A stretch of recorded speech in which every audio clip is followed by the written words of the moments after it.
How do you define winning? So for us, when we started the company, we thought about it almost like a board game. We thought like the win conditions of this board game, which is startup, build a company that goes public at $10 billion in 10 years. Those were the initial goals. My like default state of being that I'm comfortable in is constant acceleration. Imagine you're like coming up in an elevator. When you first like the elevator starts moving, you feel that acceleration, you feel that push against your feet. And then once it like stabilizes in speed, you don't feel anything. And so for me, it feels natural to constantly feel that push. I want to go faster and faster and faster. So constant acceleration feels like my default. And if I'm not, then it's a little uncomfortable. Is there much of a life outside of work? No. We know the win conditions for the game and we're trying to win the game. That's it.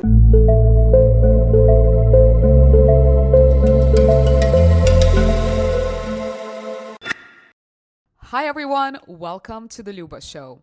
Today I'm talking to Marty Kausas, co-founder and CEO of Pylon, a really successful Series B B2B support customer software company. Recently, a couple of months ago, Marty was the star of a Wall Street Journal article where they talked about how the grind, the living in your office and working around the clock is back in Silicon Valley. And they call it no fun, no joy, no play. And in the conversation with Marty, you'll actually hear that that is the opposite of truth for him. We talk a lot about his motivation, his journey, building his startup. And the funny thing is that knowing Marty for a lot of years now, in his friend circle, we call him Marty Party. Marty is doing very little actual literal partying right now, but in a lot of ways, he's having the most fun he's ever had. I'm excited for you to hear from Marty and get to understand his psychology. Without further ado, Marty Kausas. Marty Party. Hi, Luba. I am so excited to have you. Okay, well, it is 6 a.m. Yes. Or like 6:20 a.m. Yeah. Tell me more about your schedule these days. Oh, man. Well, this is definitely earlier than usual. Okay. Yeah, these days I'm up at 7:30. I snooze for 10 minutes. I go shower, and then I'm in the office for my first meeting, usually at 8 a.m. And for context, that sounds very fast to go from, apartment to our office, but I'm like a block away. So I just you no longer over. Live in the office? No longer. Yeah. For like the past year and a half, we haven't. Yeah. Got it. Do you miss living in the office? There's definitely a charm about living in the office, but now I think we also have so many people and like so many things that we need to discuss privately that it's actually really nice. So me and my co-founder still live together, but we just do it one block away. So it's pretty much the same as living in the office because you still live with your co-founder. Yeah, it definitely work never really goes away. Yeah. Wow. How is this impacting your like regular life? I know you talk about work-life integration. Is there much of a life outside of work? No, I basically only, so my schedule overall for the week is, I work, Sunday through Friday. And so Saturday is kind of like my one day off. And even Saturday is kind of like half sleeping, honestly. It's just like recovering from sleep. Yeah, I was just talking to you before we started the pod that you're kind of going on 4.5, 6 hours of sleep for and the today. grind is today. Okay. Okay. How many hours do you sleep on average these days? Okay. So I usually go to bed between like 11 and 1, and then I'm up at 7:30. So let's chalk it up to, actually, when I do the math that way, it's not that bad. So 11 to 1 and then 11 p.m. to 1 a.m. is when I'm usually going to bed. So let's say it's like 8.5 hours to like 6.5 hours. Oh, 8.5 to 6.5 hours. Yeah. So 6.5 Sitting at the later. lower end. Yeah. Okay. That's not too bad. But then, for example, we were in Hawaii for an offsite and we had to wake up at 5 a.m. every day to still do Pacific hour calls. Oh, man. And so that was 3-hour difference. And so we were up at 5 a.m. and somehow during our offsite, which felt like it was going to be way more chill, we actually were working way more hours. So I feel like I was actually getting like 3 hours of sleep every night. Do you feel like it's the adrenaline and the stress that keeps you going? Yes, it must be, because I feel like there's no way. There's no other way. I honestly, when I used to hear about like people describing crazy work hours and they're like, oh, like I work, X number of hours per week, let's say 90 hours per week, I would be like, that's not really possible. I don't even like know how you could fit in that much work into 1 week. Now I've been doing it for quite a while. And how long has a while been? Oh man. I mean, like since we started the company, it's been pretty nonstop. And I actually think it's accelerated more recently. I think before yes, it was many hours, but it felt like there was more downtime where you could like disconnect a little bit. Now it feels like there's so many people and so many things and so many projects that all need your attention all at once that it's very hard to step away.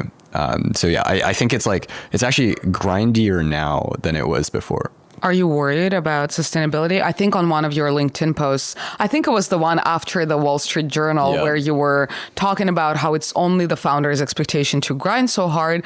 And then you were saying that at some point it's not going to be sustainable. Like it's only kind of a sprint for a while. Yeah. Yeah. So actually it's funny. One of our core values, we introduced our core values for the company. Three core values, Three core values. Yep. Yeah. And one of them is sprint the marathon. Okay. And so actually that one explicitly states we need to keep running. We have to run really fast right now, but then also for an extended period of time, effectively until burnout or until we win. So one of those things has to happen or will happen. Yeah. But how do you define winning? Yeah. So for us, when we started the company, we thought about it almost like a board game.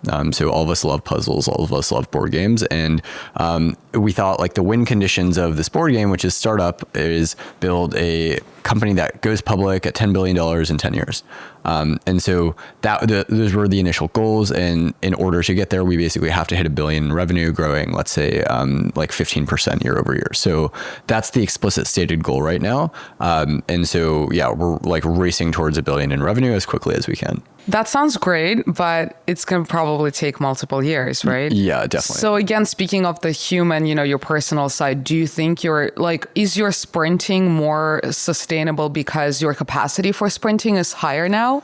It is kind of like training for a marathon. You train, and then you can run. Yeah, a period of time. I guess it must be part of that. Like we definitely, because if I look back to when we did YC, did you do YC by the way? No. Okay, yeah. When we did YC, it was definitely like very fast paced. And I remember being so burnt out by the end of it. But now, yeah, maybe that was like training for it because now I've just been doing it for like multiple years. And then also actually I'll say before I was in a relationship when I started the company, and for like the first 2 years, and then now I'm not. So it's like even more time to grind. Yeah, exactly. And so it's almost like I've opened up more. I have access to more time than I did before, and like more mental energy and more like focus that I can have, which sounds like people who like listen to this might sound psychotic, but that's how it is. Yeah. Yeah. I would have expected that when you were in a relationship, you could have had more capacity for grind because, you have the soft part of your life, you have someone to support you. Right. Maybe you were, not in the best relationship because it was the opposite. It was a really, really great relationship. I think it's hard. You know this, like, I think it's really hard to date a founder. Because the time that you have is like very limited, and it's like if you're trying to date someone, you probably want them to spend time with you. Yeah. And if the person you're dating is a founder and they are spending all of their time in the office, then like there's no time.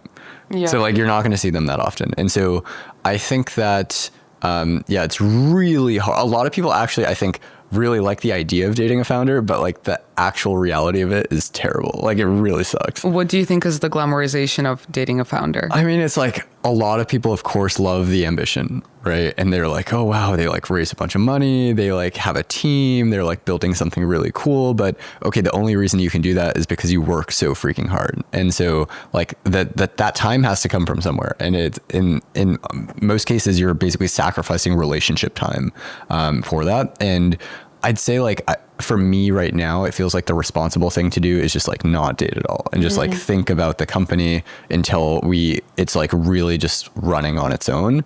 And then I can take a step back. So like the $10 billion in 10 years, my hope is that we have an exec team soonish who is able to kind of like take over a lot of the grindy day to day, so that we can take a step back and not work and go, not work at all. Yeah, not work at all, but like at least like have like moments where it's like, okay, I don't have to be deeply involved in everything. And so that transition is already starting to happen.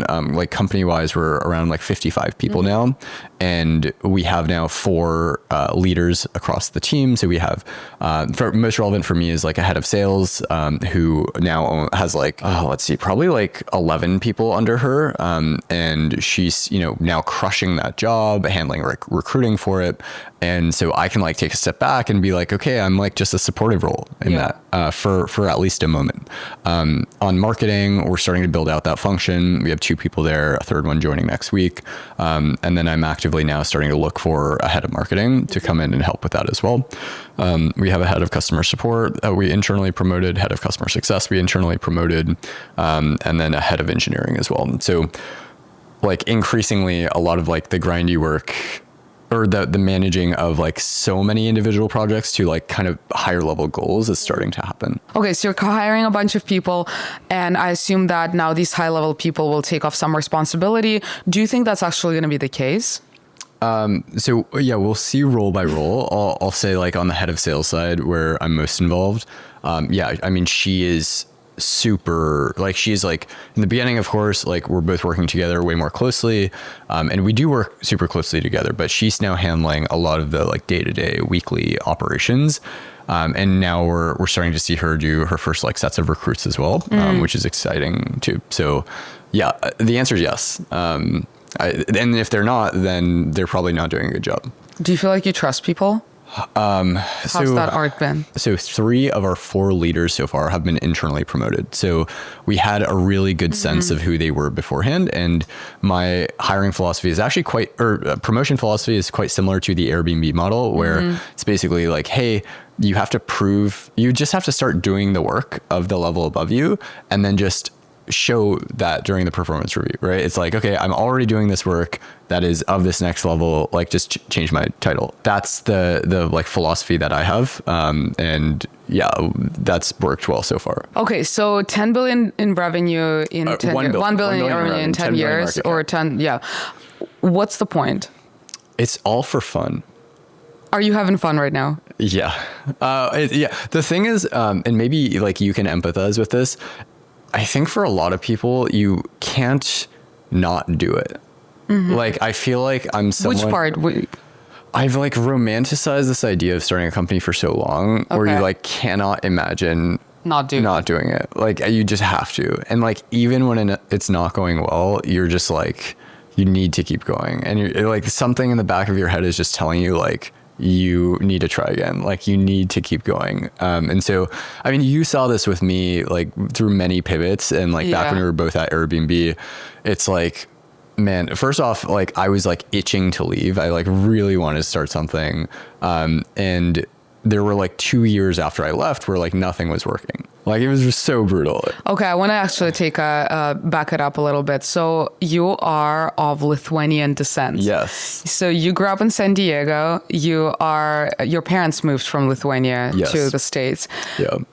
Were they entrepreneurial? Tell me a bit more about your background. Yeah. So my dad was a Catholic priest. What? Yeah. Wait, I did not know that. So I don't know. It's maybe spiritual is the right word. But he was actually like on the religious track. Okay. How did that happen? It's like kind of a long story, but I mean, both my parents grew up in Lithuania, which for people who don't know where Lithuania is, it's like small Eastern European country, 3 million people. Yeah, I'm from Belarus, next to Belarus. So so neighbors. Yeah. And yeah, they both my parents grew up there. All my family is like fully Lithuanian. And yeah, my dad was actually on the religious track. He had like studied at the Vatican. Wow. Yeah, like he was like very holy.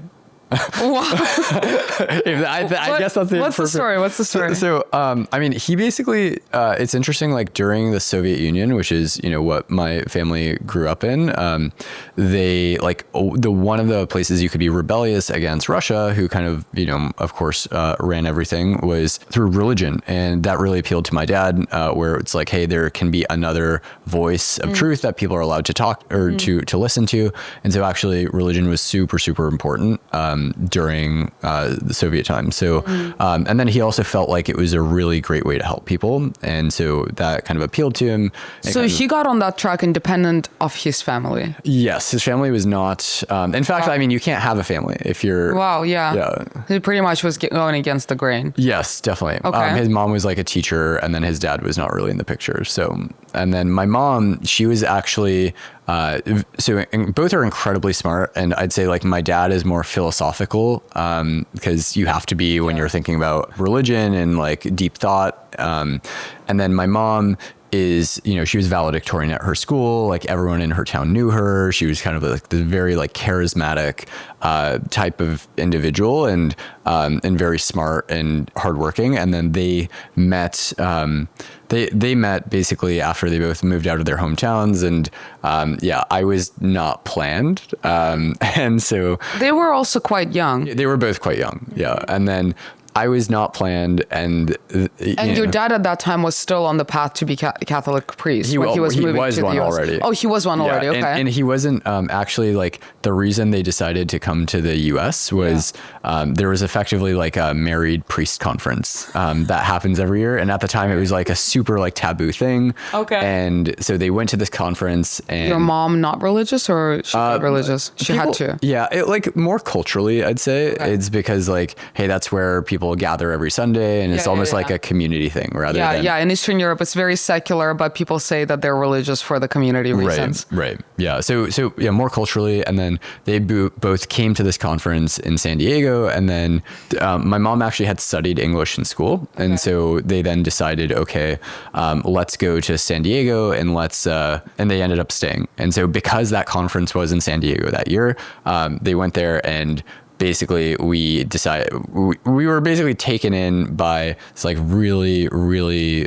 great set of family friends who held on to us while my mom was still pregnant, and kind of showed us the ropes of the US, and they're still very close family friends. So your dad was a Catholic priest? Was a Catholic priest, yeah. Yeah, I mean, now he's not. It's kind of hard, I think, to be a married Catholic priest. It kind of goes against what the rules, I think. So you're not supposed to have a family. Yeah. Yeah. How has this whole situation impacted your upbringing? Do you feel like you got the bug to start a company, be entrepreneurial, be a self-starter from your family, or that was completely unrelated? So one thing they instilled with me is, I guess this is probably just what people describe as like the immigrant mentality, but they came with nothing. And so I feel like my entire life I saw them work really hard and like push really hard. And the way I describe it to people is it's like constant acceleration. So you're like trying to move faster, improve your station, get better job. And so kind of start with nothing and then slowly like build up and grind your way up over time. And so parents came, didn't have jobs, dad didn't speak English, couldn't really do the same job that they were doing before.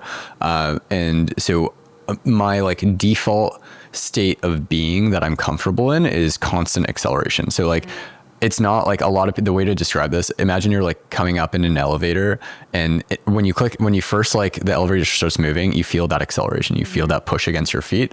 And then once it like stabilizes in speed, you don't feel anything. And so for me, I like really, it feels natural to constantly feel that push. And so like, I want to go faster and faster and faster. So constant acceleration is really like, feels like my default. And if I'm not, then it's a little uncomfortable.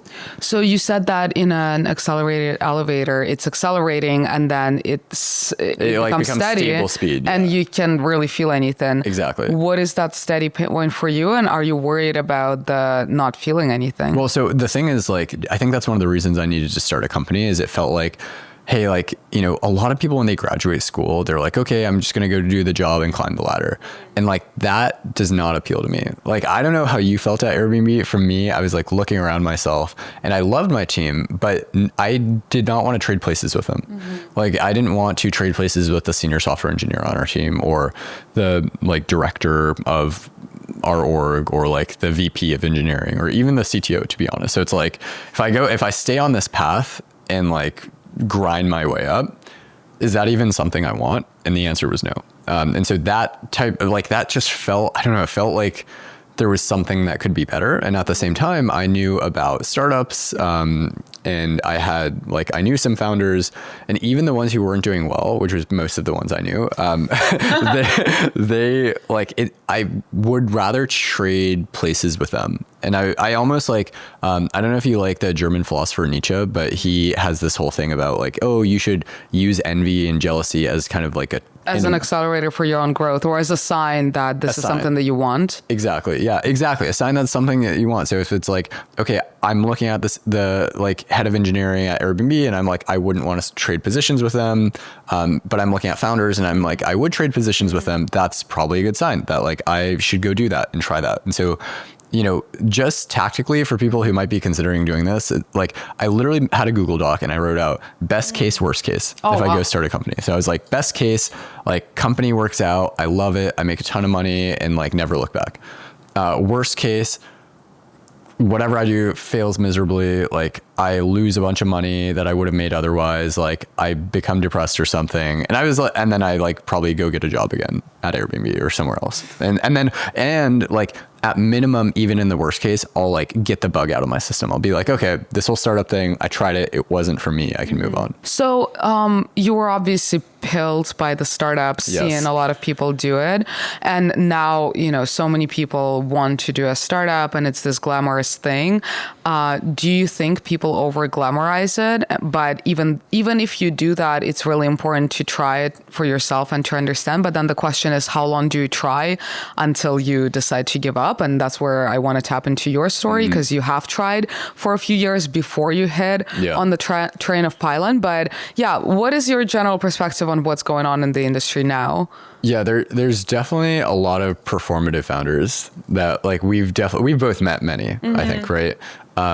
And Robert Advith and I, so my two co-founders and I, we are very honest about why we're building the company. And we've thought about the reasons for why people build companies, right? So one of them can be money, right? I think unless you're trying to be a billionaire, you should not start a startup for money. It's so hard to actually succeed. And I don't think money is strong enough of a motivator for most people for them to grind something out for 10 years.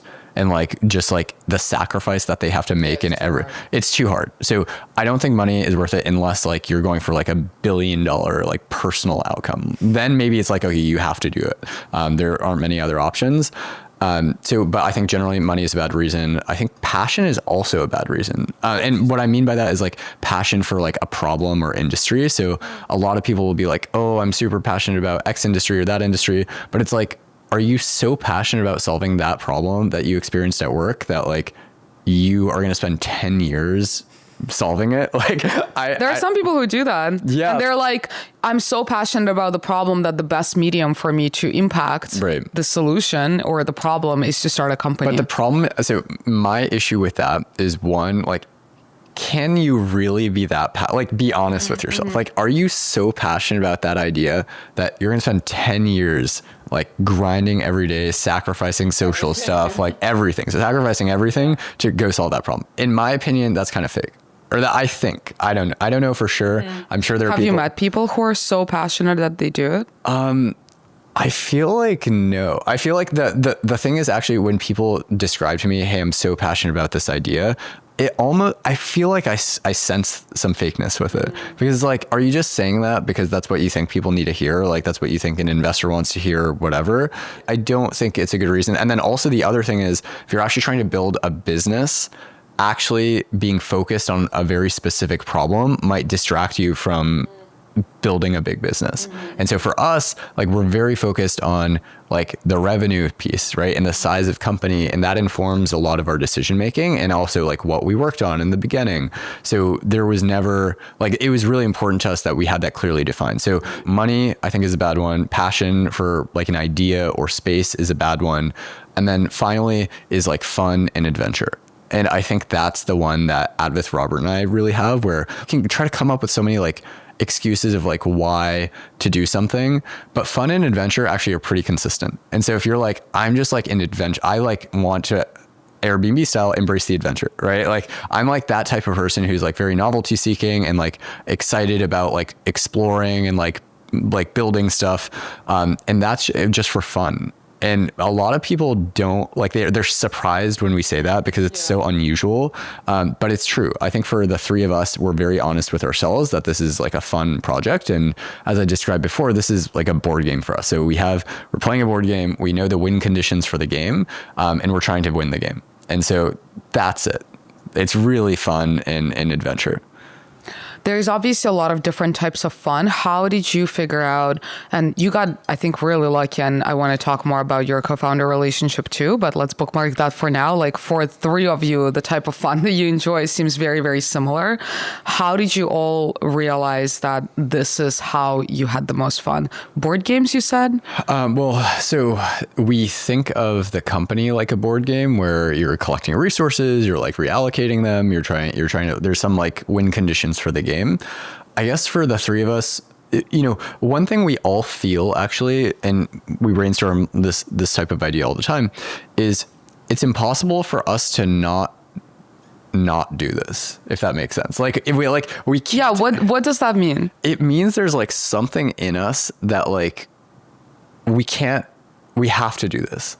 But there's so many other things you could have. I don't think so. You could have done. The thing is, like, of all the ideas or all the things you could do, like what are the, for example, I don't know, like go be a lawyer or be a doctor. I don't know anything about those things, but like or be a software engineer or a product designer or something like that.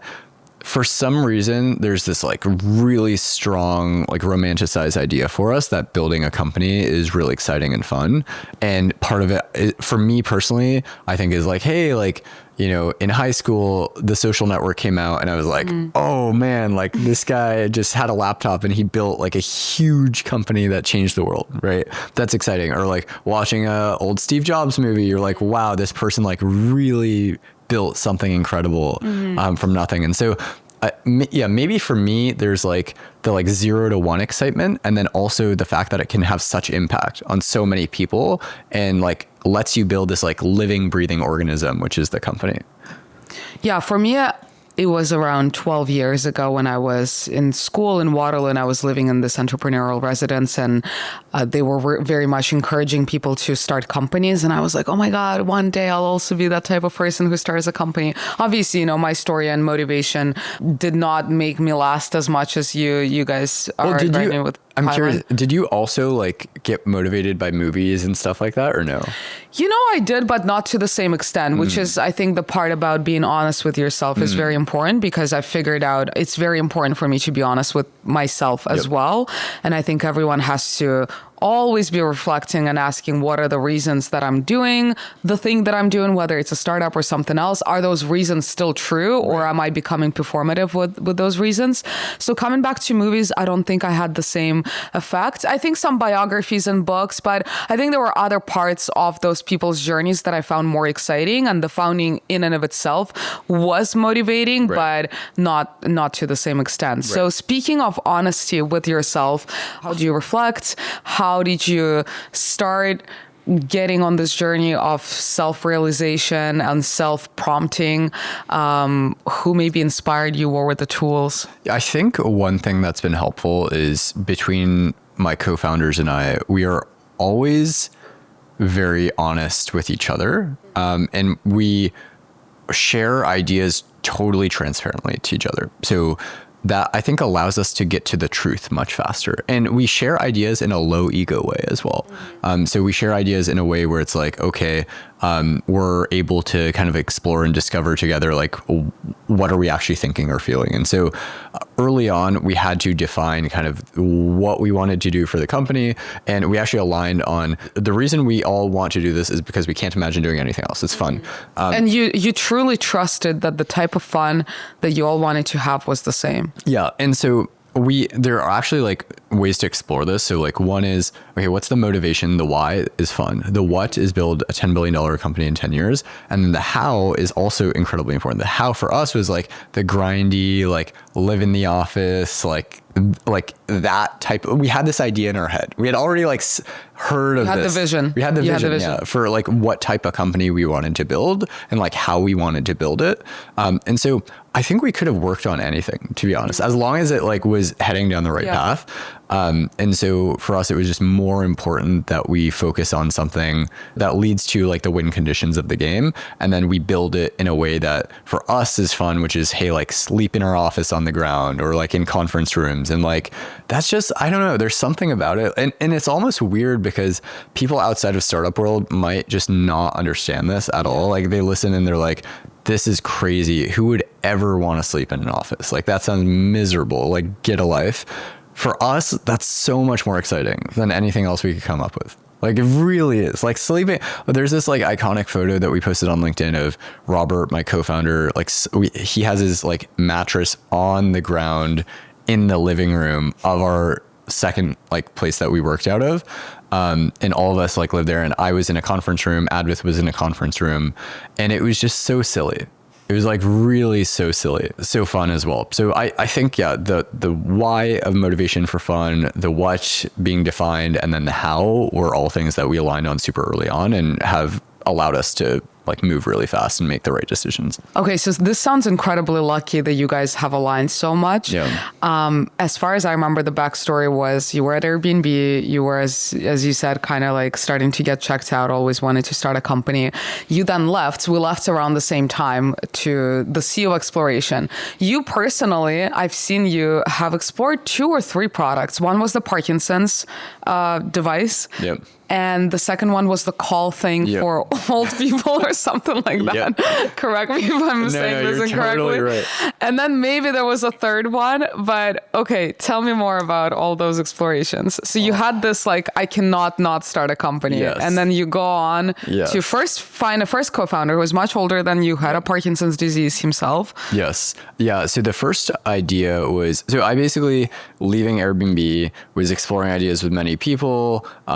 And there were so many, like we all go through this, we can empathize, right? It's like you try so many ideas with varying amounts of intensity. And so even like before leaving Airbnb, I feel like I probably, while at Airbnb, had tried like 10 different things with the like different levels of effort, of course.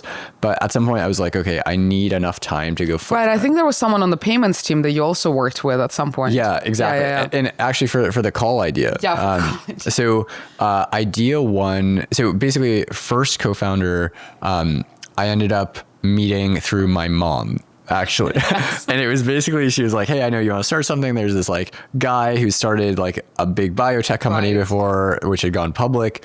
And so, you know, I met with him and he was describing how he had Parkinson's disease, and he was trying to he wanted to build a product around helping manage the condition. So you can almost think of it like blood glucose monitor for Parkinson's. So there's no way to track. Exactly. You got the nice. Oh, is that Aura? It's Aura. Oh, okay. Yeah. Damn. I just got Aura. Yeah, it's very interesting. Aura and I think Whoop are all competing in the CGM market I didn't too. know that. So in the Aura, I saw that there was a tab called glucose, and clicked on that tab, and then you could order a CGM monitor. So what? I just got this like a week and a half ago. That's crazy. Yeah. Because I remember when you got the Levels one. Yeah, like 5 years ago. Good memory. There we go. No, for sure. So we're trying to build some way to measure the condition because there's no biomarker, which means like there's no way to like track it continuously because it's all in the brain.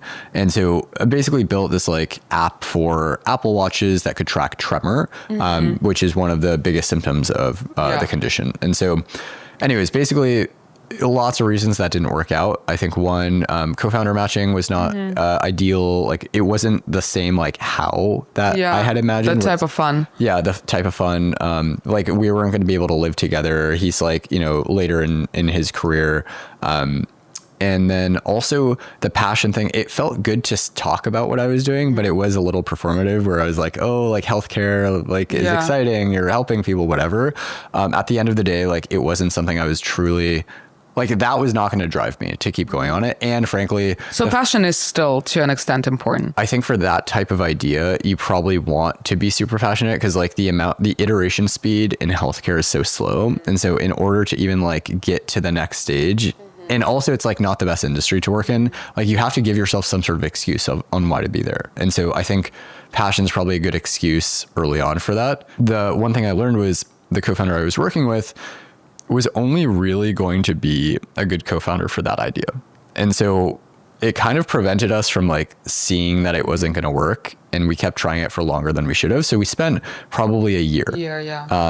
Me and this co-founder working on this idea, which was too long. And then as we were starting to pivot, kind of had this realization, okay, he's not going to be able to pivot with me and I need to move on. So I decided to end things. Then I was trying to like recruit one of my old coworkers from Airbnb, who was still there, like staff engineer, really, really smart. We get along together really well. He had previous startup experience, being like a founding engineer and then later CTO. And we start working on this like idea that came from the Parkinson's one, which is... I want to point out that the sun is rising, so it's now bright out. This is really nice. It's also like, you can't see this. Oh, it's also very foggy. Yeah. Yeah. It's so, you literally can't see. It almost feels like beautiful. They're fake windows. Like I'm like, did the windows get frosted? But never mind. It's actually a beautiful view of the entire bay. Oh, really? Yeah. You see the Golden Gate, the Bay Bridge. Wait, I'm so sad we can't see it. Okay. Maybe it'll clear up, but... Okay. Well, maybe by the end. Okay. Yeah. But okay. So Airbnb co-founder looks perfect on paper. You had fun with. Yeah. And so we start working on this idea that we got at the end of the Parkinson's thing, where I was basically calling senior centers and I was trying to recruit. This is like crazy. I literally remember when you were like, I got to be better at sales. I have to, make these calls to the centers. I think I visited you in LA and I stayed in your guys' like extra bedroom. Yeah. And I at the time was cold calling senior centers and police stations who needed the software that we ended up building.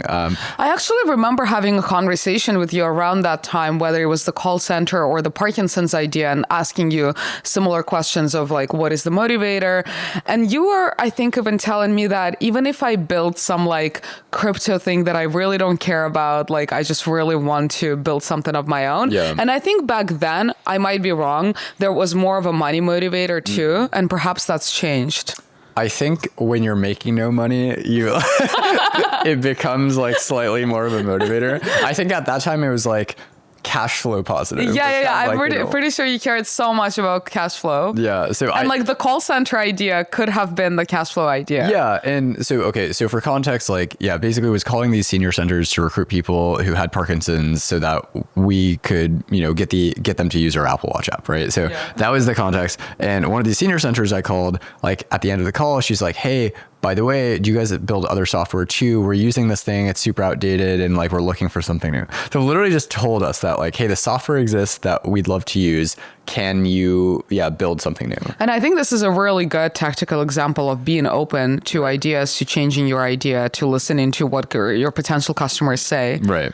And so it's so fun. So this was like Humboldt Senior Center. And, they basically were like, we have the software that like checks up on seniors in our area. And it literally, just to give you guys a sense of what it does, you just put in the names of people and like when it should call them. And then they answer the phone and it's like, hey, if you are okay, please press 1. And so they like press 1 and it checks you in. It's actually a really good service because if you live alone and like, hey, you don't answer, then they'll send someone to check up on you. So it's a really cool service actually that people provide. And they were using this like fax machine plugin thing. Like it was like super old. And so they were at the point where it was like, hey, just like there was a cloud version of this, like Twilio was like incredible. It was like, wow, like you could just do this and like not have to have a full phone machine there. That's crazy. And so, I basically went to my buddy who was still at Airbnb and I was like, look, I know you're at Airbnb, but like build this with me. And my hope was of course to like get the bug in him so that he like wants to leave. And so, we build that and we're like trying to close deals and we get to probably like 50K in ARR. So, like surviving. Yeah. And we could have gone further, but it didn't feel, my co-founder was not going to leave his current company or leave Airbnb. And I kind of realized that like probably 4 or 5 months in. And then also it just wasn't like a big enough idea. And so, both of those reasons kind of like pushed us to end it. And then I started exploring who to work with next and what to do next. Okay, so now this also gets interesting. Yeah. Because what? Because you have tried working with Robert and Advent a few times, right? Well, so kind of. So you lived with one of them for a while. Yeah, exactly. So So then, yeah, I'm thinking like, who do I want to work with next, and who's interested in startups. And Advith was one of the people I met during like the summer fellowship program, KP Fellows. And so we actually weren't like friends during that program, but we were the same friend group. And so I thought he was this really silly guy. Actually, my ex, who I was dating from that program as well, interned with him at Slack, and she described him as like this, like kind of like, he doesn't really care about anything. He just like shows up and has fun at work. And so kind of like silly attitude. And then, so we didn't hang out that much. We knew of each other, probably had a couple conversations, but then after graduation, he messaged, I was living with I wanted to live with two other KP fellows. We're finding a place, and he messaged one of them and was like, oh, can I join your guys' living situation? And so we end up saying yes. And then he ends up becoming like my best friend from that group.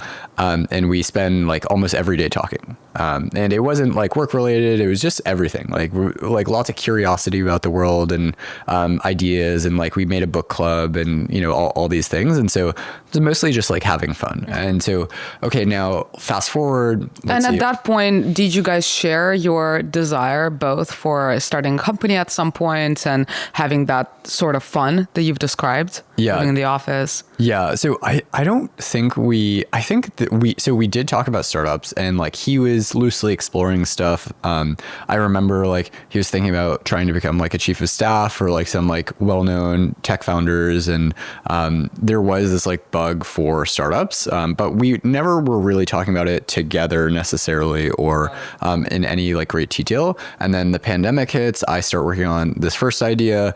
And then a year and a half later, essentially, I like message him and I'm like, yo, and we're not living during the pandemic. He went to Chicago. I was like in LA for a bit, San Diego. And I message him, and he's working with another guy, Robert, our now third co-founder. And so they're already working on ideas, and they've been like pivoting around for like a year and a half. I'm like, hey, we should join forces. And they basically reject me like multiple times. And why did they reject you?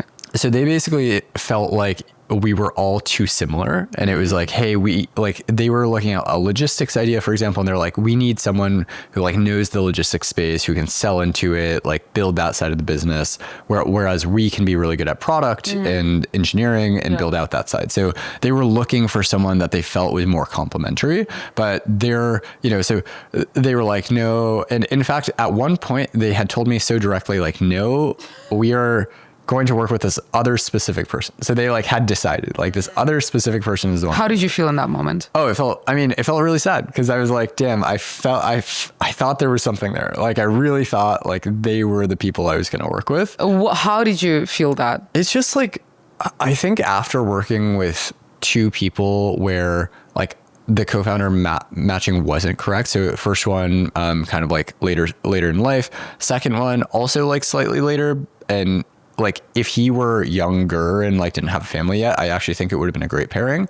But he just has more responsibilities. And so it felt like the how of executing where you're like living together and grinding and just having fun, like he wasn't going to be able to do that. And so honestly, like by the time I was courting Advith and Robert to work together, I was just like, I just want to work with people I really like and like just in the same way, and like we'll figure it out. Like, paint the picture, were you courting anyone else at that time, or did you just have such conviction about them? So there was one other person I was about, like seriously, like so close to starting the process with. So actually the timeline is there's a Friday where like Advith and Robert were like, Marty, no, we're going to go work with this specific other person. Sorry. And I'm like, okay, I need to come to terms with this.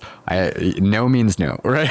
I'm like, I heard you the third time. So I'm like, okay, I can't waste any more time. I need to find someone else. And so over the weekend, I kind of strategized, and I had an idea that I was working on. And so I actually had set up dinner with one of my roommates from college. And he was, a super, super smart guy.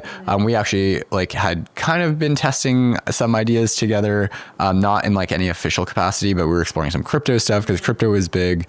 And then that morning, so it's Friday they reject me. Monday morning or Sunday night, Advith and Robert were like, hey, you should like come co-work with us tomorrow morning. And I'm like, okay, sure. Because they already rejected that other guy, the third guy? No, they hadn't. So all I knew was that they were not going to work with me, and this was just for fun, right? Like, hey, you're in town, like from LA, like come just like hang out. And so I show up, I sit down, and they're like, hey, Marty, like, I think we should work together. We thought about it and we think we should work together. And I'm like, what just happened? Like, this is 3 days later or 4 days. Yeah. 3 days later, you're telling me that you like had this like change. I was stunned. I was like, I've been trying for months. And then all of a sudden this turns around. They basically realized for themselves while they're talking to this like business guy, they're like, okay, this guy's trying to screw us over on equity, probably isn't going to work as hard. And they were about to fall into the same trap that I did, where it's like you pick someone based on like too much on idea, not enough about like how you work together and the type of company you want to build together. So there was that misalignment. They started to feel it in negotiations for equity. And that's where they turned around and were like, okay, actually, like maybe Marty is like someone we want to work with and would be like a good adventure, essentially. This is kind of going into relationship psychology, but the fact that they didn't want you and then they wanted you. It made me feel. How did it make you feel? I mean, because, I had mentally moved on. I feel like I was like, there are only so many times you can say no. And so I mentally had said like, okay, I need to get over this. Like, I need to move on to stuff. Yeah, it's just like a breakup. It's like, you might want to get back with the other person, but like, if they've moved on, like, you need to move on too. Like, there's. But as they say, it's when you stop thinking about your ex. Yeah. That's when the ex texts you. Exactly. That's exactly what happened. So I had moved on mentally, and so when they told me, I almost like didn't even know how to process it. I was like, "What are you talking about? You literally rejected me like 3 days ago." But it didn't negatively affect the start of your relationship. No, I mean, like, no, it didn't. I was just like surprised, and they explained it, and I'm like, okay, that makes sense. And yeah, it's the best outcome that could have happened, right? Yeah. Because it's like the people I actually wanted to work with, like, I got over the fact that they rejected me so many times. And honestly, the moment we basically sat together, we're like, okay, how can we try this out? How can we experiment or make sure the working relationship works? And I was actually visiting from LA, and I ended up then staying on an air mattress in their like living room for 3 weeks as we were like testing out ideas, testing out the staying in the living room and working together. Exactly. And so like our first days working together, I was in their living room on an air mattress, and we're just like exploring ideas together. And you could tell like the way all of us like navigated through the world, and like for like simple things like how scrappy we were and how we were with money. Like we decided on a bus, like on Muni, like a public bus, who's going to be CEO, who's going to be CTO, who's going to be CPO. That was one of my questions. How did you guys decide? We were on a bus, and this was like probably like a day, or it must have been like a day or two, or maybe same day where we initially had this discussion. Robert and Advis didn't care who was what. And frankly, like I cared the most. Why did you care? I think for me, I don't know. I just like always imagined that I would fit kind of like I felt like the part about my mom that I mentioned a long time ago, like the charisma, I felt like I could embody that. And like that, when I look at, for example, Brian Chesky, CEO of Airbnb, like that's one of the characteristics I really love for him. And it's the one that often is associated with the CEO. And so it's kind of silly because that's not the right reason, but that was my association of like, hey, someone who can be a really good storyteller for the company long term. And I felt like I could do that very well. And so that was my preference. I think like, is that the right reason? Not really. But at the time, Robert and Advis felt like other roles were fine, and it didn't really matter. And frankly, like even for the first like 2 years of the company, we didn't really tell anyone who was what. Like if you went on our LinkedIn's during that time, it would just say co-founder, and that's it. And all of us come from engineering backgrounds. We're actually quite similar. And I think we actually ended up choosing the right role. Each of us chose the right role. So I'm actually happy it worked out the way it did. But at the original like onset of that, like there wasn't really a good reason for each of us to have the role that we had. Okay, so you guys, they were fine with the non-CEO roles for the first 2 years. It didn't matter. Did this ever come up that, hey, others maybe wanted the CEO role now, but you already have it? No, never. Wow. Yeah. Okay, so you just got hella lucky with your co-founders. I think one of our core values in the company is happy grinding, and I'll say like part of what defines that in our heads is kind of like low ego, high competency way of operating. And so like, yeah, Robert and Advis don't care. And the thing is, it's because it's not like, dude, I think most relationships between co-founders, it's like, oh, one person's the CEO and like they handle the business stuff. And then there's the CTO, and the CTO handles just engineering, and they like stay separate. Actually, the three of us are quite different. We all are very business minded. We're all commercially minded. And you could probably drop us into any part of the business and we could go run it. And so, yeah, we're just different. I think the three of us are all like very collaborative on all aspects of Pylon. And yes, we own different things now because we have to specialize, but yeah, we make big decisions together. Everyone's very strategic, and yeah, there's never been like a power authority thing. It's always because we're aligned on, you know, why we're doing it, what we want to do, which is build this $10 billion company, and then like how we do it. Like all of our arguments are really just debates around, okay, like this strategy does make sense or it doesn't make sense because of X, Y, or Z. I think every relationship is different, obviously, and has different dynamics. But if you were to look back and give advice to fellow founders who are looking for co-founders, how would you go about co-founder dating, picking someone, knowing what you know now? Yeah, it's one of those. So I think like Michael Seibel, who left YC, had this like really great quote around, you probably already know your future co-founder. Kind of like when you know your future husband or wife. Yeah, exactly. Yeah. So it's like they might already be someone you know and you trust, but for some reason, like you hadn't thought about working with them before. And I actually do remember reading that. And I see. Okay. I misunderstood. I thought you meant like when you meet someone, you have this feeling of could I work with them or not? But what you were saying is you probably have already met them and worked with them or interacted with them. Exactly. And that actually made me look back at people I knew. And so like Advith, for example, was someone I had lived with, but like never really worked on anything with. And so I did explore, hey, former coworkers. So for example, the guy from Airbnb that I worked with on the call idea, he was someone I'd worked with, right? And so I tried that. Then Advith was someone I had lived with. And so it was just like for fun, like just as a friend. And so yeah, in my case, I did already know at least one of my future co-founders, and then Robert Advith knew very well from Caltech, and so. And you trusted Advith's opinion, and obviously you then had time, few weeks living there. Yeah, exactly. Yeah, Robert and I like got along really quickly. The fact is, we're all actually quite similar people at our core, and once again, like so the what, the motivation, the what, and the how, all three are like so aligned, and then we're slightly spiky in different areas. So like in the beginning, ways we saw this was like Robert, for example, was really good at design, and like none of us were. I was. Turns out, like I didn't know this, but I'm really good at marketing and sales, which I kind of had I thought I was. But and then Advith was, actually quite business minded, and then really good at engineering. I'd say like much more than Robert and I.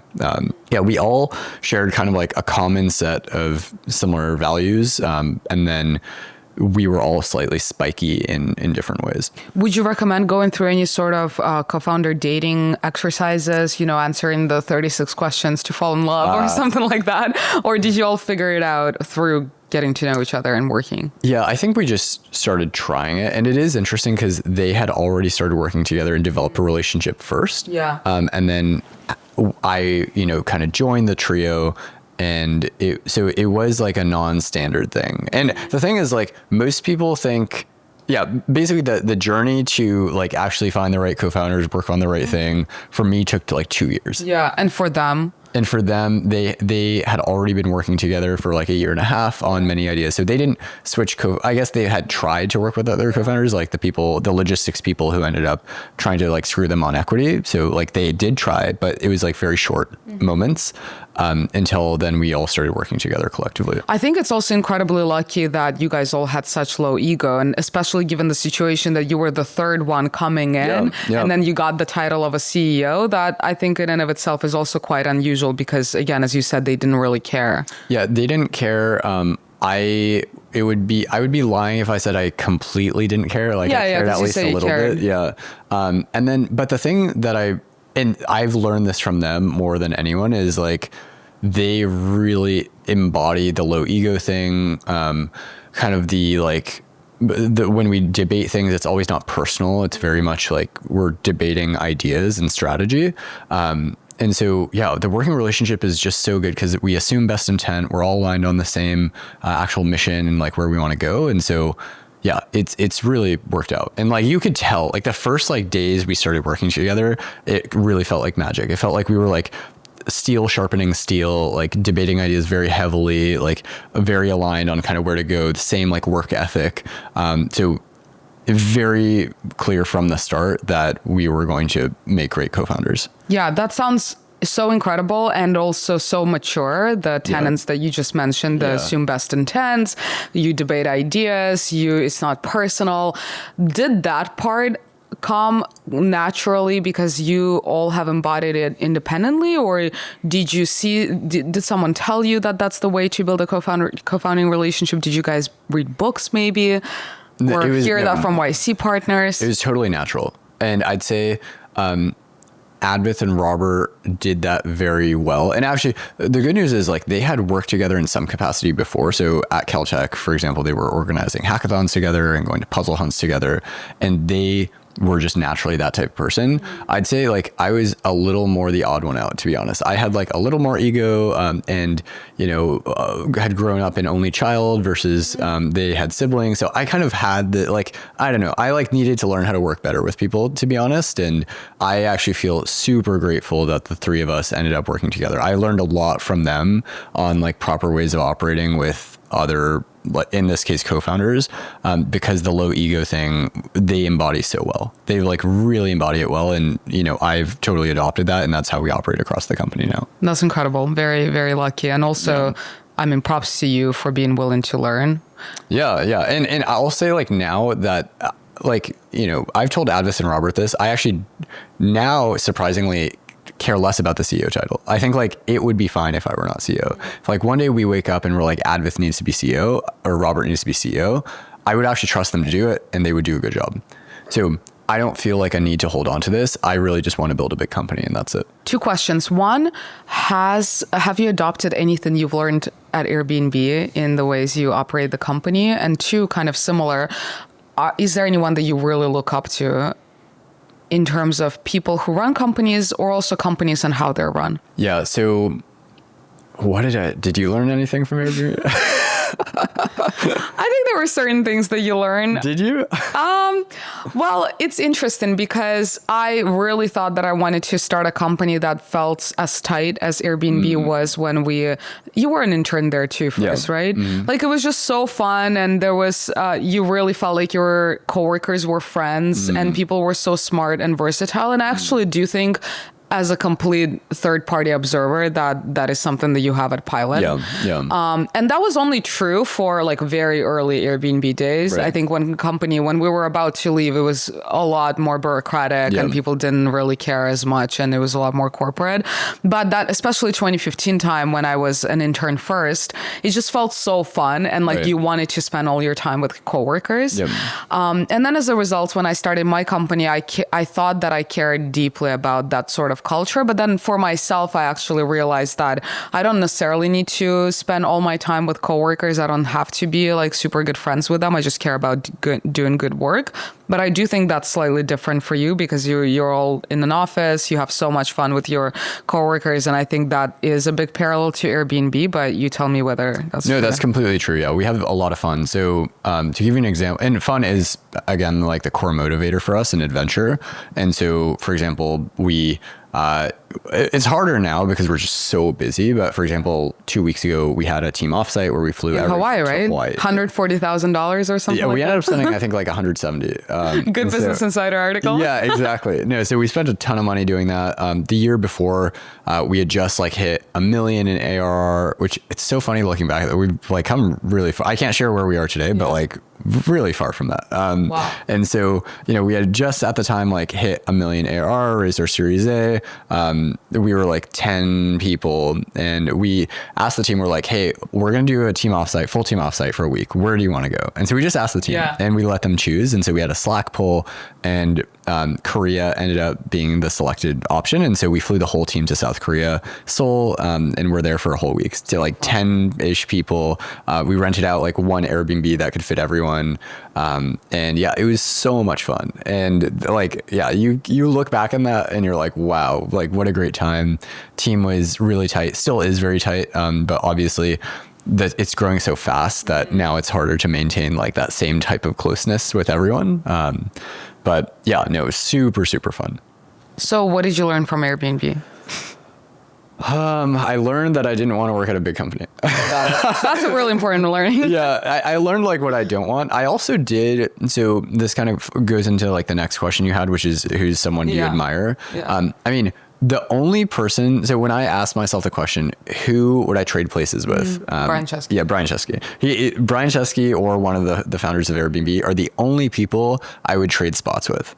Who are like, wow, like they are really inspiring. Like that story of like them selling the cereal boxes. Yeah, it's very similar to your guys' story, like grinding it out, being really scrappy and creative, living in a place where you work. Right. No, exactly. So like I already like that just feels so appealing and so exciting that like 0 to 1 phase is just like, there's something so magical about it where when you like hear the story later of like, oh, you were trying all these stupid things that like kind of sometimes work, sometimes don't.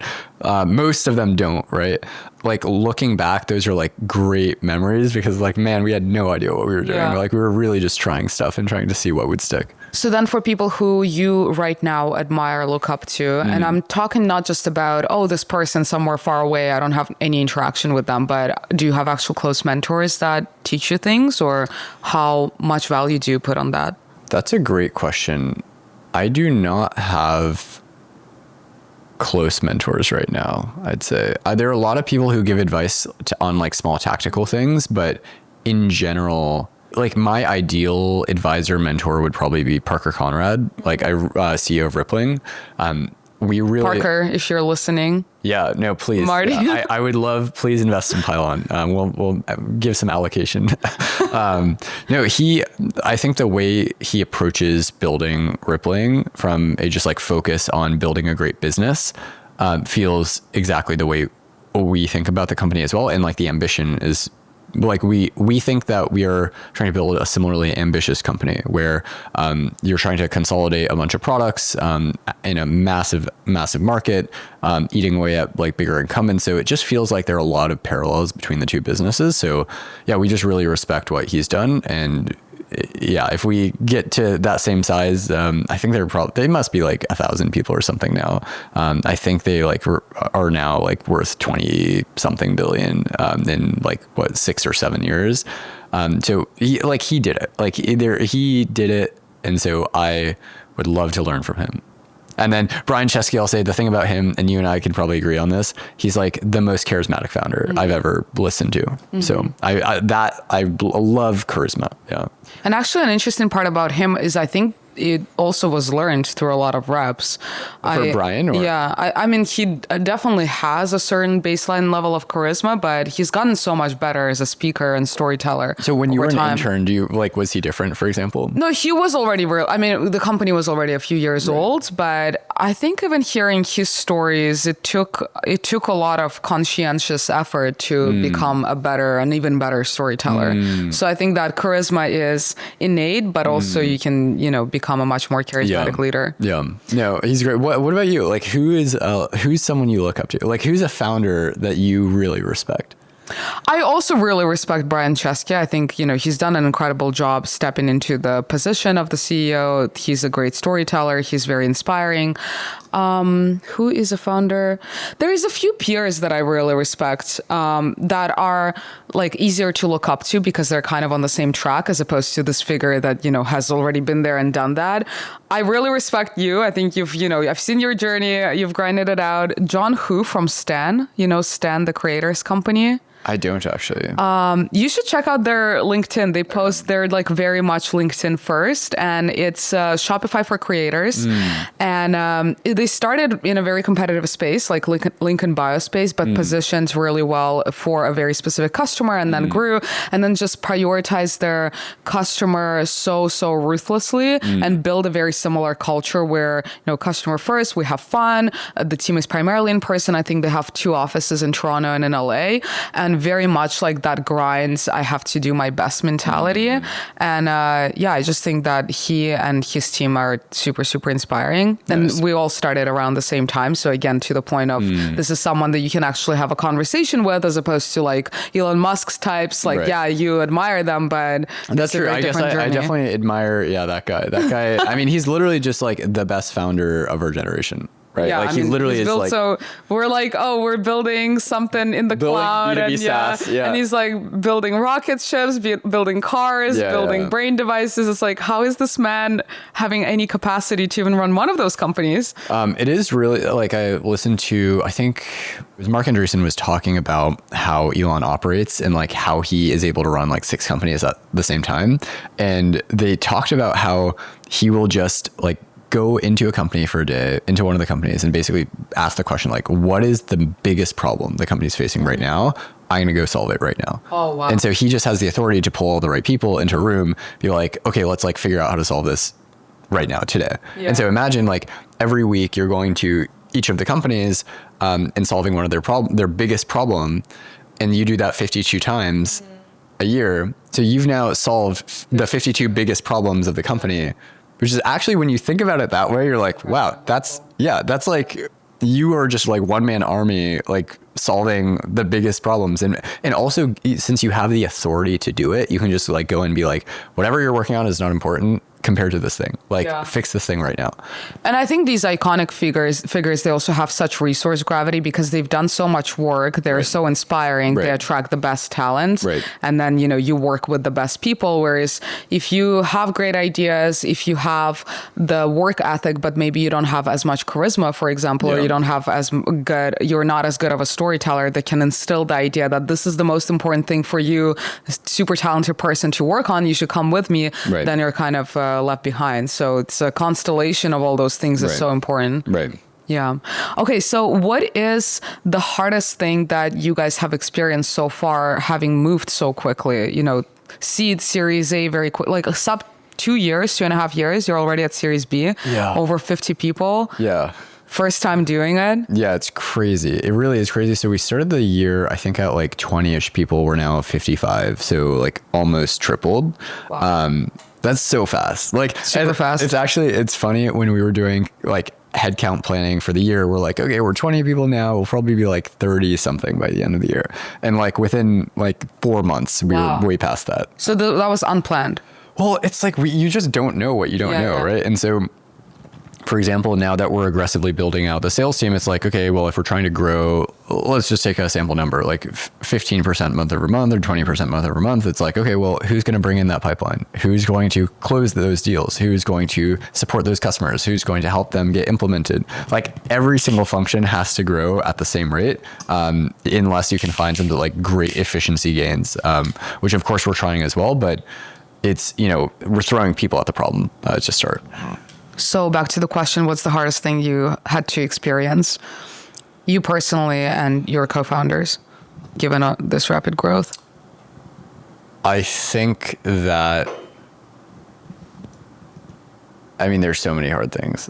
What's been the recent hard thing? I think we now have to understand how to manage different types of people. And so different people like to be communicated with differently, need different amounts of attention or resources to get their job done, even if they're like equally great. And so I think like understanding how to be managers is very new for us. And so like all three of us, Advith, Robert, and I, definitely, hadn't managed people before, first time kind of learning as we go. And so before it was very much, hey, we're just almost like ICs or super ICs and kind of like assisting people now in doing the work that they need to do. I think making people feel, basically enabling people and like kind of that management aspect is something net new for us that we need to figure out. So, but I will say like every step of the process and the journey, like there have been moments in time where I felt like, man, I just like leveled up. Like we went through like this big like culture shift on the sales team, for example. Our now head of sales, Mana, she brought up like, hey, I think we need to change this thing, that thing. And they were like really hard things that she brought up. like really difficult things. And basically we had to like brainstorm together and rethink, okay, like what is the correct path, and how do we like what should we change, if anything, how should we execute? And that was like a month or two of like pain. Like it really was this like metamorphosis of, okay, like there was some status quo before, and we completely ripped it apart and just rebuilt that team in a way that's just way stronger now. And what's cool is like she initiated that.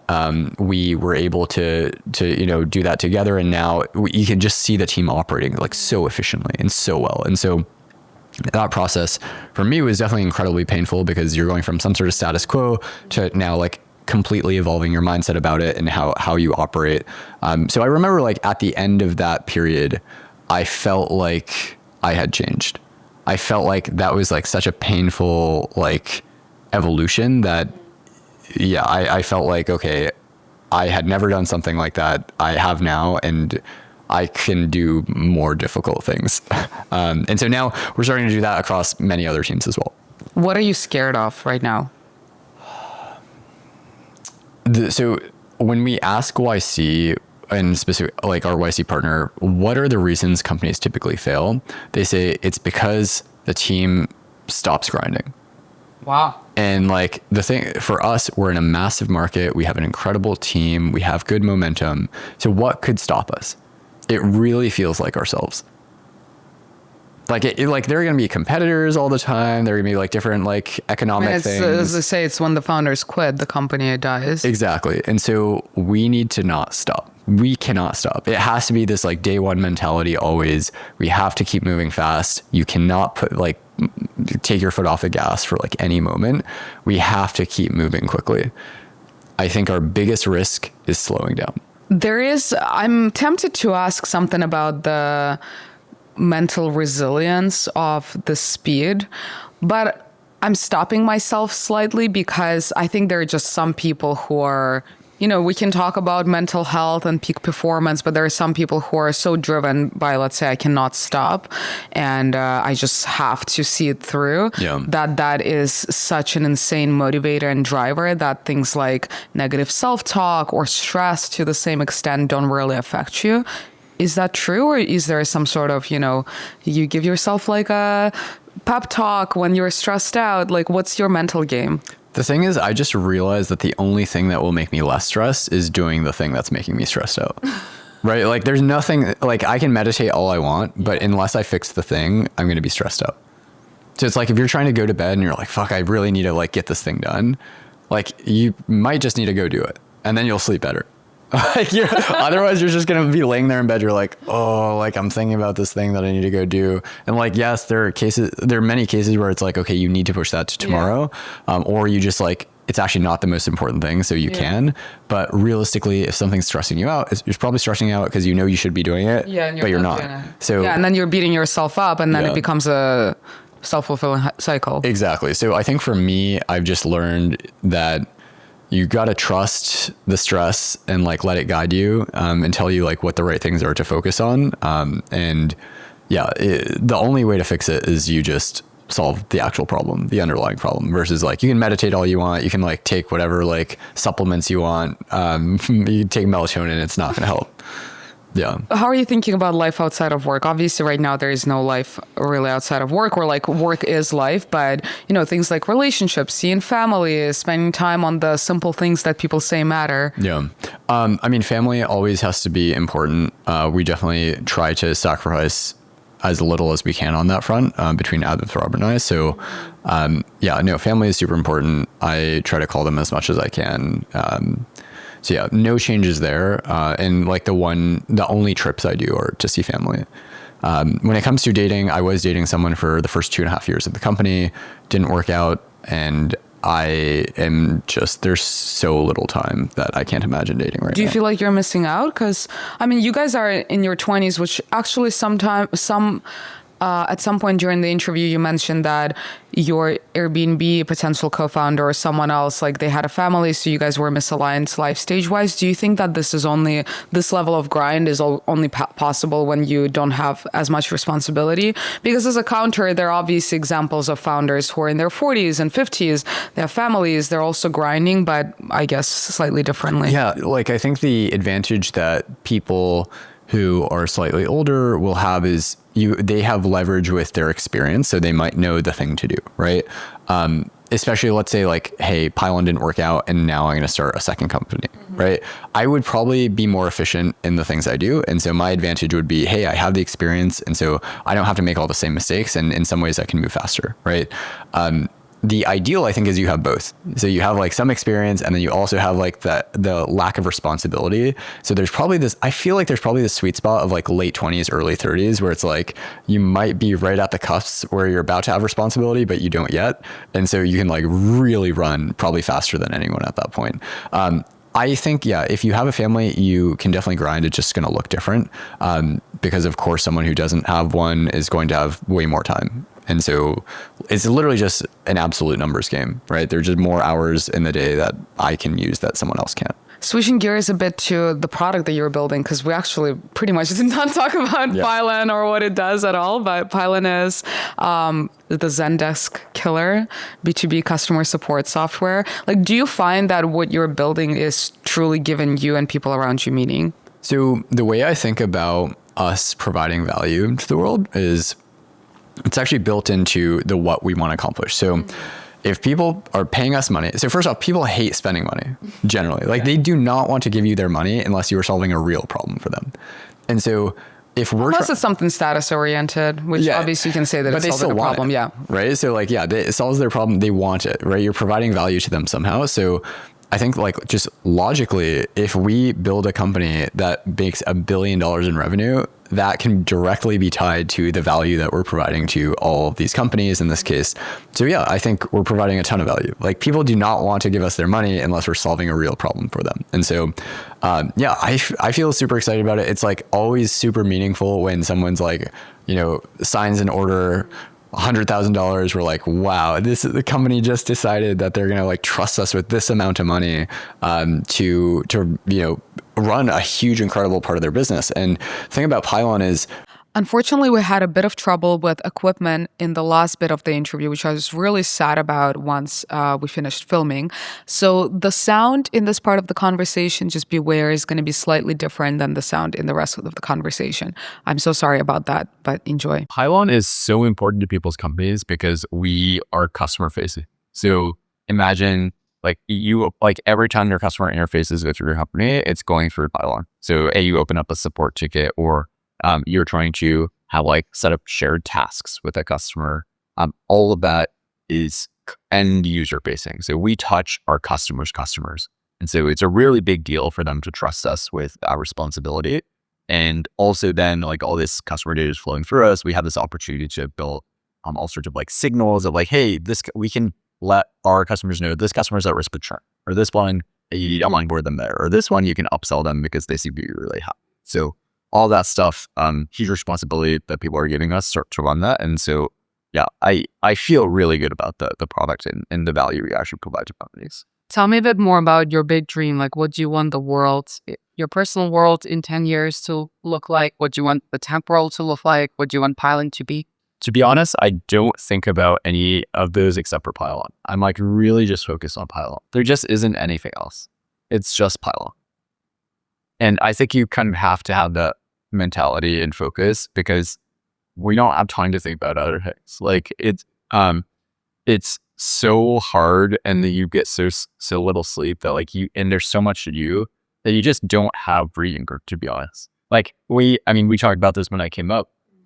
We're working so hard that the Wall Street Journal wrote an article about how hard we're working. That's the level of grind that we have, and it leaves very little room for anything else. And it's so funny because now after that Wall Street Journal article, so many people are talking about 996 and oh my God. Oh, did 996 come out of that art? Yeah, that's really? Yes, that whole trend literally from that.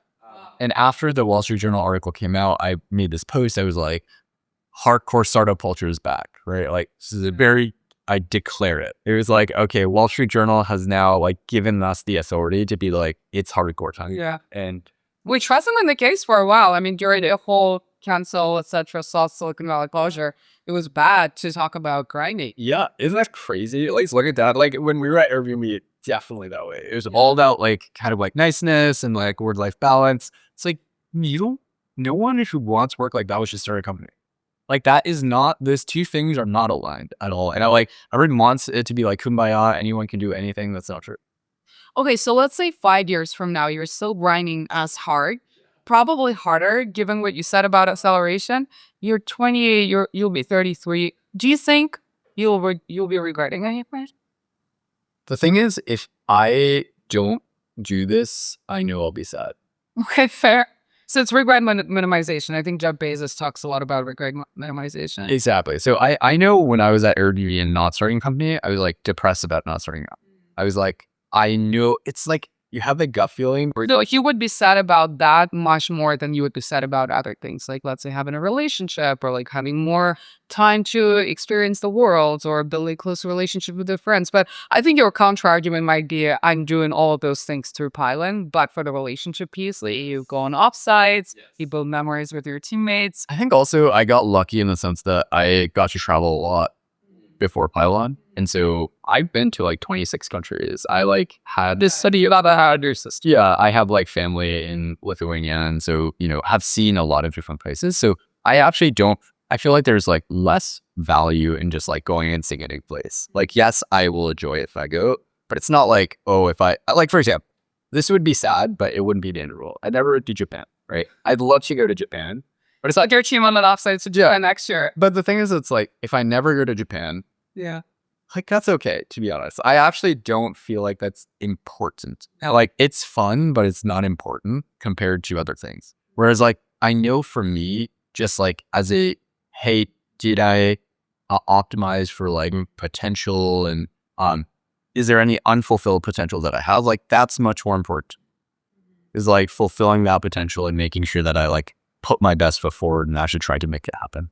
And like, a terrible outcome is like, we go for 5 years, stop grinding, and it all falls apart. Like, imagine the pain. Like, that would be true pain. You like go for 5 years and you're like, fuck, it didn't work out. Because I, by the way, started working on startups that, let's see, it's almost been 5 years. Yeah. Right. So I'm actually like 5 years into startups overall. Yeah. 7 years into like post-graduation. And so 5 years in, like I'm tired. And if we get to like year 5 of Pylon or year 7 of Pylon and then like things don't work out, man, I'm gonna be so tired. Like I don't even know what I'll do. So that's the thing, like, because it's not guaranteed that it will work out. Obviously, you guys are grinding, so I'm super rooting for you. A lot of people are. Yeah. But let's say 5 years from now, you grind. You don't stop grinding. You still grind, but something else just affects it and it's not working. You'll be crushed. Yeah, totally. I mean, for let's say like, but would you be crushed about the fact that you didn't spend time on other things in your life, or just the fact that it didn't work out? Just the fact that I think, yeah, because I think the relationship one is hard because I am really excited about starting a family one day, and obviously like the life partner you choose is incredibly important. And so I think for me, the only thing I think there is like, okay, as you get older, there are probably fewer options. And so that is like the risk that I see there of like, if I want to have kids and I want to have a family and I want to invest into that, like, how do you make the timing work? And I think as a guy, maybe, yeah, we'll see. But the thing's like, yeah. I've heard that argument for people. I also think that obviously, like, I mean, just objectively, I feel like I'm getting more valuable. Yeah. And so in some ways, maybe the options increase. Yeah. But I also, I think a lot of people lock in early, right? Yeah. I also think that it's such a nuanced question. There's a lot of black and white advice or black and white statements of like, yeah, your belly increases as you get older. There's also people, of course, saying, oh man, I was grinding for 10 years and I regret so much the fact that I wasn't paying attention to anything else in my life. So it's so dependent on, have you developed social skills? Have you worked through, I don't know, like past hurt, trauma? Have you dated anyone? Have you like gotten the reps in here and there? So it's so individual. And I think it's also so person dependent, where if you're not grinding, I mean, hearing everything that I've heard you say and knowing you, I don't know what else you would be doing. Geez, I'm like, you're wired to do this. Exactly. The thing is, I think we're just wired differently.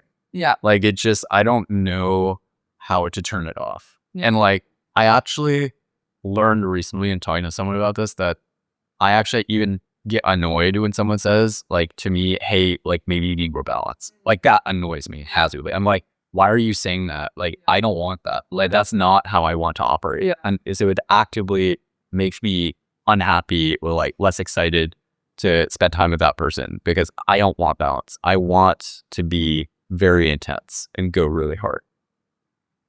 I just have a couple of small questions to close it up. What's one belief about tech or life that you disagree with? I think one thing I disagree with in tech, and we talked about this before, is the motivations for starting a company. I think that fun and venture are like the big reasons you should start. When it comes to life, it's probably also related to what we just said. For me, in life, you should have super high intensity and you should focus on becoming like absolute best version of yourself.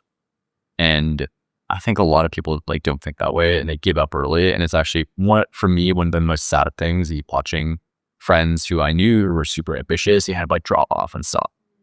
And like, it feels like what happened, like there was so much that you could do. Like I could see the potential and for some reason they just stopped. And like, that makes me so sad. And I knew like people just, different priorities come up, but it just, I really don't want, I see that and I'm like, I don't want that to happen to me. I want to fulfill all the potential I can. So, yeah.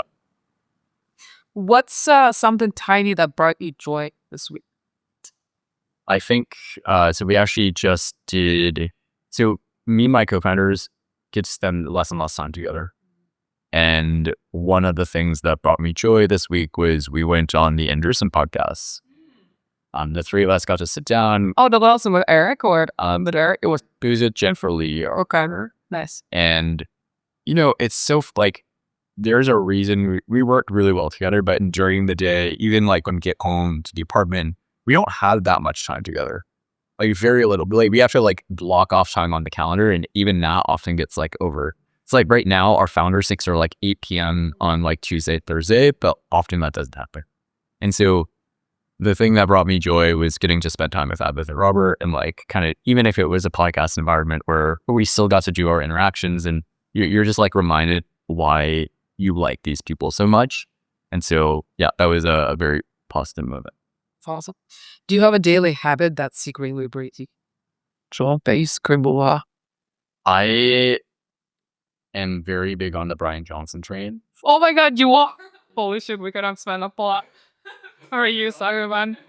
I'm not, but I will have so many questions. Yeah, you can come to the office and have our nutty pudding. So I like order the meals.